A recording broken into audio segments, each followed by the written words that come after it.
Financial Math, Simple and Compound Interest by Sam and Curtis.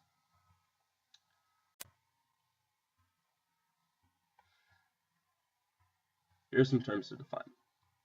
Interest is money paid at a rate. This is usually a percent, meaning a portion of an invested sum. Simple interest is a type of interest, calculated only once based on a single sum. Compound interest works differently. It's accumulative in the sense that each time it's calculated, that amount becomes the value used to determine the size of the subsequent rate.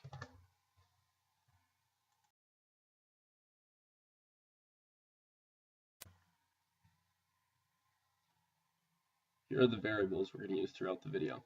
A will be your final amount, P will be the initial amount, I will be the interest rate or percent, and M will be times compounded.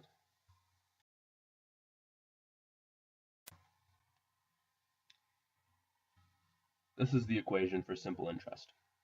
The final amount is determined by the initial amount multiplied by 1 plus percent. For example, 9% would be 0.09 and 100% would be 1. Here's the equation for compound interest. You can see that the only difference from the model for simple interest is the exponent n for number of times compounded.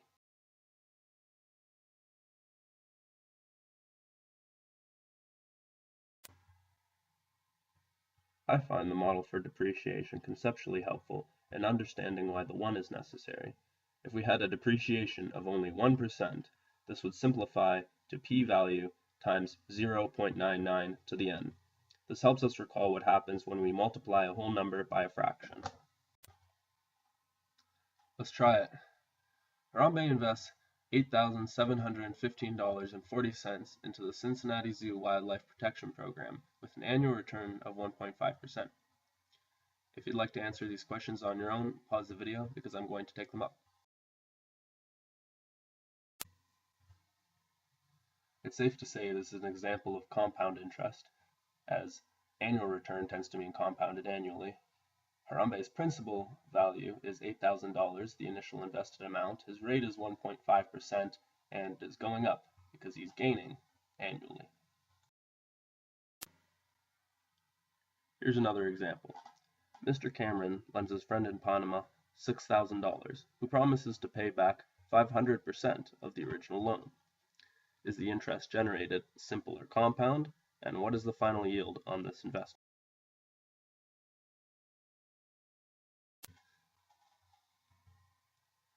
The interest generated here is simple. It's safe to say that because the rate is only applied once. The final yield on this investment is 6,000 times 6, or 36,000. Part 2.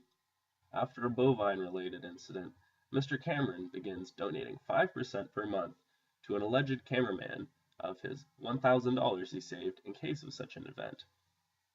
If you'd like to think of answers to the questions below on your own, pause the video now. We'll use our depreciation equation for this. In this case, this will look like A equals 1,000 times 0.95 to the n. In a year, this will have compounded 12 times. Substitute n for 12 and your final value will be $540.30. At this rate, Mr. Cameron will never run out of money, because 5% of a sum is just that. He may, however, approach an infinitely small amount.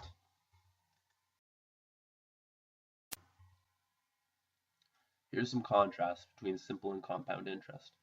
Your friendly neighborhood banker gives you two investment offers. You can invest $100 with 5% monthly returns for a year compounded, or since 5 times 12 is 60, you can invest $100 and have 60% annual returns. Well, which one do you choose and why? In both cases, you average 5% a month, but in the first case, 5% is calculated each month or compounded, while in the second case, it's all calculated at once. You choose the first one and receive almost $180 instead of $160 with the second one.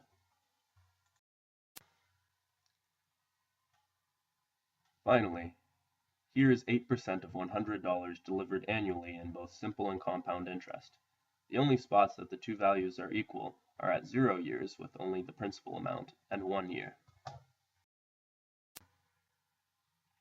As the two sets begin to diverge, we recognize simple interest as a linear function and compound interest as an exponential function.